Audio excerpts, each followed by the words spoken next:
in chapter 14.5, we get into something called the mechanism.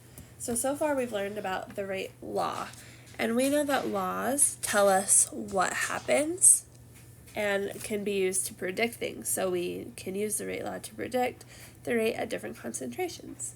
But the why gets described by a theory. And remember that theories are created by humans, and they're used to describe or to help us understand why the law is happening. And so mechanisms are what we're going to talk about now. And basically they're a series of stepwise reactions that show basically how our reactants are becoming products. So does it happen in one step where A plus B collide and make C? Or is it happening in a couple different steps?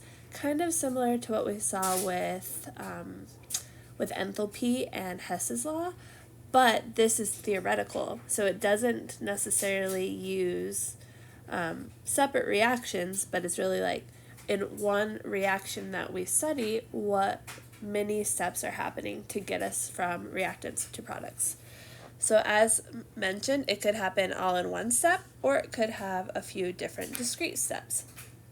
Now, each of these steps is called an elementary reaction or an elementary process. I'll usually talk about elementary reaction. So the term molecularity up here is basically telling us how many reactants are involved in a step. So for something to be unimolecular, there is one reactant in the step. For something to be bimolecular in that elementary reaction, there are two reactants. They could either be the same reactant, right, like A plus A, which normally we would write as like 2A, but we kind of want to think of each of those as individual molecules. Or it could be two different reactants. And then termolecular is for 3. It's not tri. Okay, so keep that in mind. It's not tri, it's ter. And it means that 3 reactants are coming in, either all the same, maybe a couple are the same, one's different, or all 3 are different. Now, I really want to emphasize that these elementary reactions, these are human-made, okay? So they are not based off of the chemical reaction that we see overall, but they're made by humans to try to describe the steps that are happening. And so what we do is we use the experimental rate law, right? We know that rate laws have to be determined experimentally. And so we take what we see in an experiment and we use that to try to describe the steps. So what you'll do is for every elementary reaction that you write, you could write a rate law for that step. And that rate law is based on the stoichiometry. Now you know that the order of the reaction is determined experimentally. But again, we could write these human-made elementary reactions in such a way to give us the experimentally derived rate law. So how you do it is you just use the coefficient, and that is the order. Now, you know that's not how we get the order. We used an experiment, but we're going to take our experimental rate law and try to make it match the elementary one that we come up with. And by we come up with, you're not going to come up with them. You're going to be given them, and you're going to be able to do this. So here we have a process, right, a step, that unimolecular, where we have A going to products. So the rate law for that will be rate equals K times the concentration of A to the 1, because there's 1 in front of the A. Here we have 2 A's, right, so that could be written as 2 A's going to products. And so what we would have rate equals K times A squared because of that 2. For A plus B, this is actually not right. This should actually be rate equals K times A to the first power and B to the first power. Again, we're going to multiply our reactants together and we'll raise them to the coefficient. So we'll get in the habit of doing that for each elementary step, and then we can see how we're going to match it to the experimentally derived rate law. Okay, so this term termolecular, going back to this means that in one step, all three molecules come together simultaneously with the right orientation and the right energy for a reaction to happen. So if you remember the simulation we did where we just had two molecules coming together and you had to get to the exact right energy for those reactions to happen, and they had to align such that the two atoms that were going to form a product had a direct hit. So you can imagine that these termolecular processes where it all happens in three molecules coming together exactly perfectly happening at one time is going to be very rare. They can occur in nature, but they're very, very slow because they're very unlikely because of the conditions being so specific. And so for most mechanisms that you're going to see, they're going to be unimolecular or bimolecular, meaning one or two atoms or molecules coming together. If you see a termolecular elementary reaction, it's probably not correct. And for your purposes in this class, you will not see them. All right, so here are here's a mechanism. It has two steps, so step 1 and step 2, for the conversion of ozone into oxygen. So first we're going to describe the molecularity of each step. We can see in reaction 1, we have one atom or one molecule of ozone going in. So step 1 is unimolecular. For step 2, we have two molecules, well, a molecule and an atom going in. So we have two things going in as reactants. So that second step is bimolecular. The equation for the overall reaction, how we do that is we just add these up, just like we did with Hess's law. So we're going to see, here, let me cross some things out. You're going to see a product get formed in the first reaction that gets consumed in the second reaction, or in a future reaction. Those are called intermediates. So in this case, the intermediate, so that's part C here, is oxygen, the atom, and that's going to go away. So those cross out, and then what we're going to add up reactants, add up products, and cross out the opposite sides. So I have these two adding together, so I'm going to have two ozone molecules, and then I have one oxygen here and two here, so that goes to 3 oxygens in the product. And so that is actually what we saw in a future section when we studied, we saw this reaction earlier in the beginning of the chapter. So this was A, this was B, and this was C. Now we're going to do it again with another set of reactions. We have this molybdenum hexacarbonyl with this trimethylphosphine coming together to create one big molecule, and basically one little CO2 pops off. So that's the overall reaction. And so the first question is saying, does this two-step mechanism, so 1, 2, give us the equation for the overall reaction? So it's basically saying, if I add those two steps together, do we get the overall reaction? So let's check. So I have the molybdenum hexacarbonyl going to create a molybdenum pentacarbonyl and a carbon monoxide, and then a molybdenum pentacarbonyl and the trimethylphosphine going to make that big molecule. So we could see the thing that shows up on both sides as an intermediate is the molybdenum pentacarbonyl. So that is the intermediate.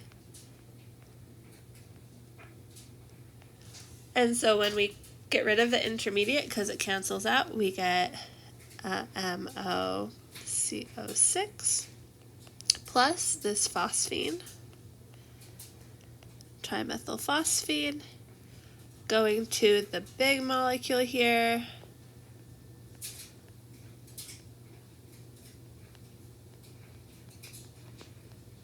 and a carbon monoxide coming off the side. So yeah, it does align with what we saw in our overall reaction. And then looking at the molecularity of each step, we can see in our first step here, we just have one molecule, so that's unimolecular. And then in this one, we have 1, 2, so bimolecular. So now we're going to talk about intermediates. An intermediate, as mentioned earlier, is not a reactant or a product, but something that shows up in the middle. So we can see our reactant. In our first step that we have here, we have an activation energy, and we form an intermediate. And we might form some of the products, but we form at least one intermediate. Then in the second step, that intermediate reacts to form a product. So it becomes a product, and then in the second step, it's a reactant. They're also not molecules up at the top, so they're not the molecules in the transition state. They're actually in this like valley here. Because they're in that lower energy little valley, they are stable, and so in some cases you can isolate the intermediate, and that just helps you to kind of confirm, does the mechanism that humans made, right, does that mechanism, is it valid, it just kind of confirms whether that mechanism is legit or not. So just to be clear, intermediates show up in the middle, okay? They show up, they get produced in a step, and then they get consumed in a later step. So they show up in the middle. And that will be important because we're going to learn about catalysts later. And they show up on the ends, not in the middle. So we'll want to keep that in mind. So we're going to now consider what's limiting the rate of the reaction. What step is making it so the reaction can't proceed as fast as another step might.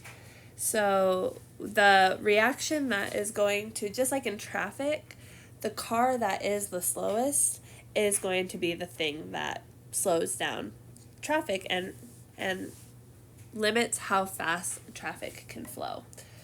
So we call that the rate determining step, and that is the slowest step.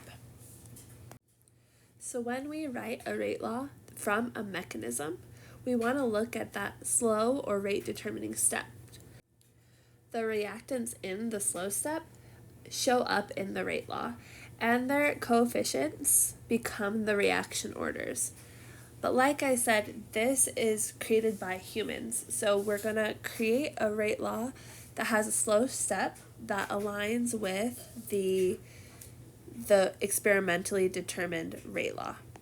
So for a mechanism to be plausible or like legit, for it to work, the rate law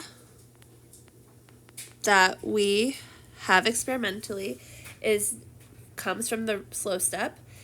We use the stoichiometry of the reactants, and when we add up the different steps on our mechanism, they have to give us the overall reaction that we're using. Each of the steps in the mechanism must balance, just like any other equation, and any intermediates that get created must be used up as well. And if we have any catalysts that get put in, they also have to be regenerated in the end. So we'll talk about that in the next section. But the key thing is that we're going to look at the experimentally derived rate law that we know is true, and we're going to make a mechanism that aligns with that, where the slow step gives us what we saw in the experiment. All right, so first we're going to try an example where the slow step is the first step. So the initial step is slow, meaning the slow step is going to be giving us the rate law. So in this reaction here, where we have nitrogen dioxide and carbon monoxide becoming nitrogen monoxide and carbon dioxide, the experimentally derived rate law gives it where rate equals K times nitrogen dioxide squared. So this was done separately in an experiment. So now we're saying if the first step is that rate determining step, then when I write that first step in our mechanism, I need it to align with this rate law that we saw. So we need to have, since it's squared up here, we're going to need our first step to be nitrogen monoxide plus another nitrogen monoxide dioxide, giving us some kind of products. So this is where you get chemists being creative and doing a bunch of different things. And so, again, these are theories. They are scientists coming up with ways that are possible, but they need to be explored a little bit more with other types of analysis. So one possible mechanism, or first step in our mechanism, would be that nitrogen dioxide plus nitrogen dioxide produces nitrogen monoxide and nitrogen trioxide. So again, this is what somebody came up with. This is a possibility. And so if we have this as our first step, it does make it, if it's slow, this does give us the experimental rate law. So now we need to come up with a second step that gets rid of this intermediate. So here in our overall reaction up here, we do not see nitrogen trioxide. So we know that that's an intermediate. And so in the next step, it needs to get used up. We also haven't introduced carbon monoxide yet. So we'll need to use that in our second step. So a possibility is that in our second step, so this is step 1, and it's slow, meaning it gives us the rate law of this. Now let's say that nitrogen trioxide and carbon monoxide for our second step give us nitrogen dioxide and carbon dioxide. So if we were to add these two reactions together, we would see that one of those nitrogen dioxides cancel out with the products, the nitrogen trioxide cancel out, and we get NO2 plus CO go to NO plus CO2, and that aligns with that, or our overall reaction. Our slow step gives us NO2 plus NO2, which aligns with our rate law for that bimolecular step. And so this mechanism is plausible, meaning that we would need to do some additional experiments to see if maybe we could isolate that intermediate to validate if this is legit or not. Now we're going to do one that's a little bit more complicated that says that our first step is actually a fast step. So we have this reaction here where we have 2NO plus Br2 go to 2NOBr. And experimentally, this rate law was determined to be second order with respect to nitrogen monoxide and first order with respect to bromine. So we know that if the first step was slow, meaning the first step would need to give us this rate law, then this would be a termolecular, meaning all three of these would have to come together at the same time in a single step to give us this. But because these are rare, so if you ever have something that has an overall order of 3, it's likely that the first step is actually fast and not slow. And so we're going to have a multi-step mechanism where the second step is slow and the first step is fast. And lucky for you, you do not have to come up with these rate laws. Like I said, these mechanisms, they're going to be given to you, and you just have to kind of determine what step is fast and what step is slow. So in this first step that somebody came up with, they said that the first fast step is nitrogen monoxide coming together with a bromine molecule, coming together and combining to make NOBr2.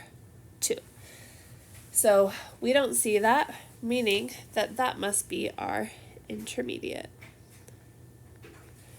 All right, so that's our fast step. So our slow step is we're going to use up the intermediate,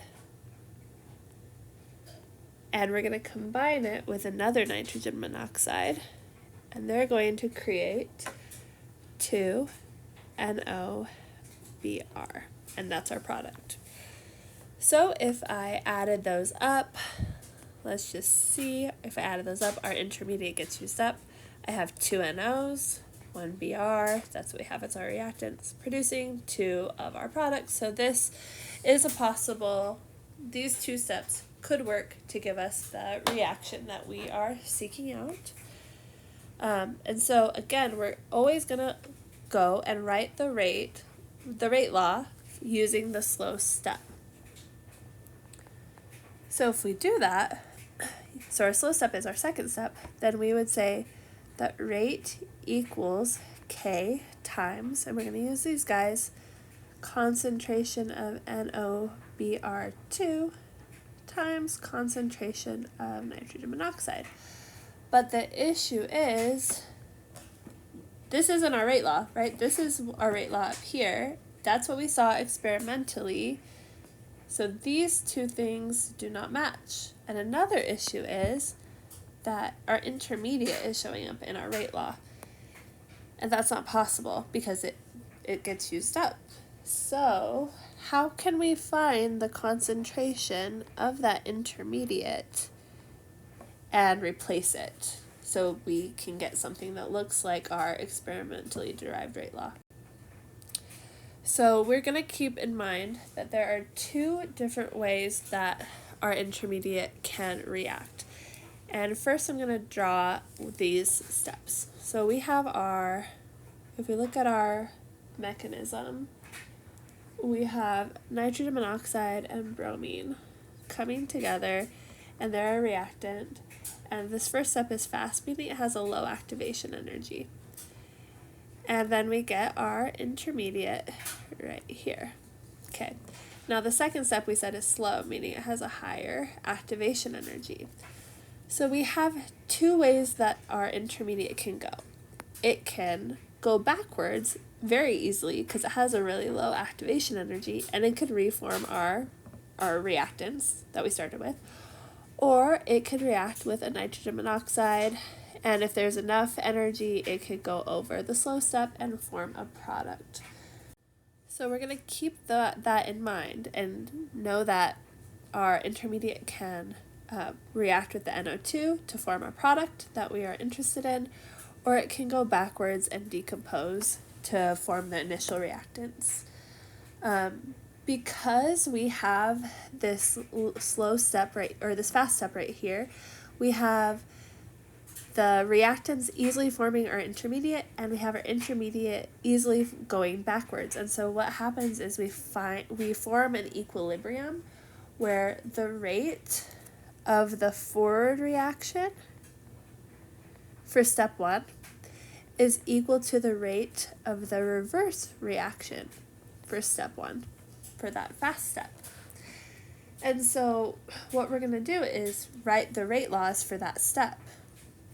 So we have the step right here where it's NO plus Br2 goes to NO Br2.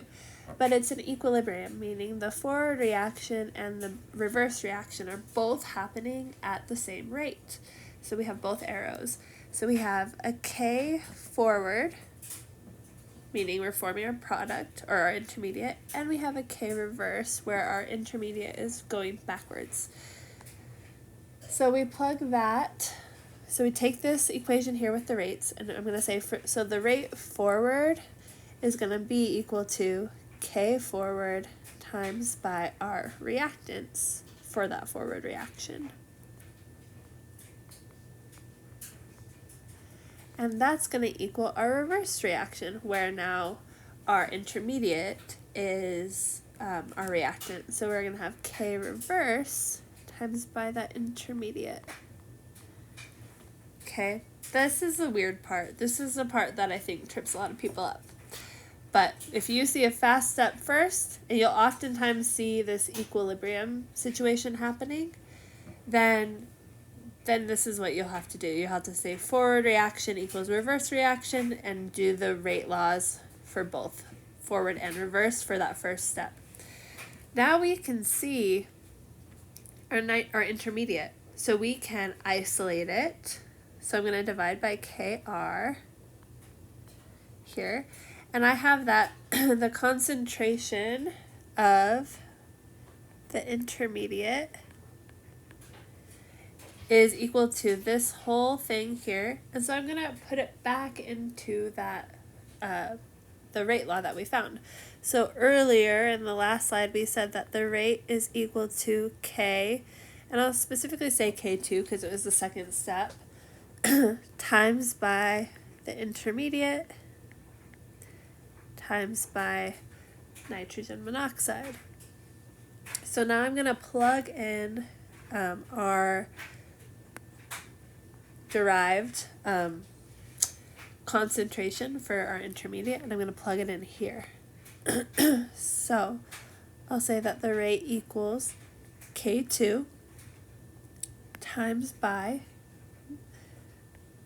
NO, or the intermediate, so I'm going to plug in KF over KR times NO times Br2.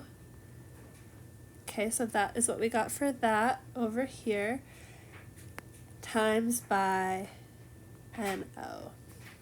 Back to this. Okay, so now we're going to combine things.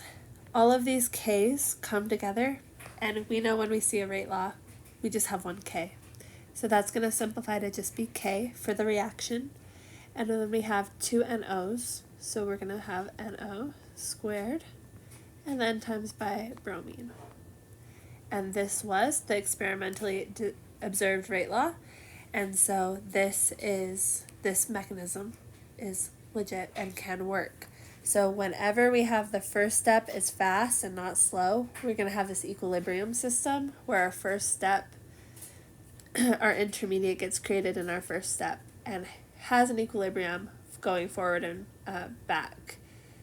And we could use that to get the intermediate concentration and then plug it in to our second step rate law to get what we see experimentally. So that was probably a little confusing. So let's practice, and we'll practice a lot in class too, so you can get comfortable with it. So this first problem says, if this reaction here happened in a single step, what would be the rate law? So if this was a unimolecular mechanism, meaning that this all happened in one step, that hydrogen and bromine came together and produced the products, then our rate law, so this is the only step, so therefore it's a slow step, is going to be K times hydrogen times bromine, all to the first power because the coefficients in front of each reactant are 1. Now this next one. If you ever see a reaction that has a slow step first, you should be really happy because it's going to be very simple. So first it wants us to write the overall reaction. So we're going to identify the intermediate. So we have N2O going to nitrogen plus oxygen atom, and then nitrogen N2O plus oxygen atom going to N2 and O2. So we see that oxygen atom showing up in both reactant and product. It gets produced and then consumed, so that's our intermediate. And it goes away. And then we're going to simplify. We have 2 N2O going to 2 N2 and 1 O2. All right, so that balances. It seems legit. So writing the rate law, this is the key thing. We're going to find the slow step, so that's step 1. We're going to write the rate law based off this. So we'll have rate equals K times the reactants to their coefficient. So it's just N2O to the first power. So that would be the rate law experimentally. If this mechanism is good, which they're saying it is, it's correct, then this slow step would give us the experimentally derived rate law. All right, so now let's do this next one. It says ozone reacts with nitrogen dioxide to produce dinitrogen pentaoxide and oxygen. It happens in 2 steps, and it tells us that the rate law that they saw in the experiment is this. So what can you say about the relative rates of the 2 steps? So what we could say is, let's just pretend that this is the slow step. If the first step is the slow step, then the rate that we should get, the rate law that we should get, is equal to K times ozone from that times NO2 to the first power from that. And then we go look at the rate law that they got experimentally and say that matches. So that means that the first step is indeed slow. You could also, let's say you did this, assumed that the first step was slow and it didn't match the experimental rate law. Then that means by default that the first step is fast and therefore the second step is slow. That's all you would have to do. So this is a type of problem where you look at the steps and you have to determine if it's which one's slow and which one's fast, but you're going to be given the rate law that was determined experimentally. In the last problem that we did, they told us the fast and the slow, and you found the experimental rate law from that. So it's either one or the other, where you're given the experimental rate law and you have to determine what's fast and slow, or you're given what is fast and slow and you have to determine the rate law. Okay, last practice problem, and of course this is one where our first step is fast. And we're going to have to use some equilibrium stuff. Now this is the mechanism, or this is the same chemical reaction that we saw earlier, but this is a different mechanism. So instead of a nitrogen monoxide and a bromine coming together in the first step to form an intermediate, we have two of the nitrogen monoxides coming together to form this intermediate. So since the second step is slow, we're going to write our rate law based off of that. So rate equals, we'll use K2 times by our reactants to their coefficient, so N2O2 times bromine. But the issue is, as we saw before, that our intermediate is in the rate law and that can't happen. So we're going to go to the first step. Since there's equilibrium, let's do this in purple.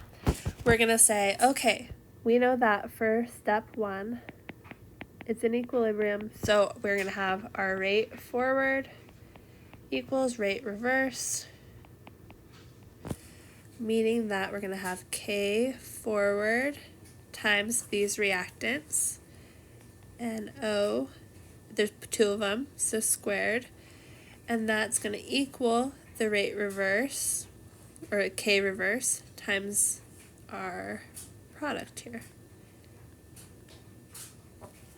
Alright, now we solve for that intermediate, so we can plug it in here. So we're going to divide by KR. And so we get that our intermediate is equal to all of this stuff, so we're going to plug it in. So we're going to have our rate equals K2 times KF over KR times NO squared. So just plugged all that in. And then we'll go down and plug in our bromine. So just like we did before, we're going to combine all of the K's and say that is 1K times NO squared times bromine.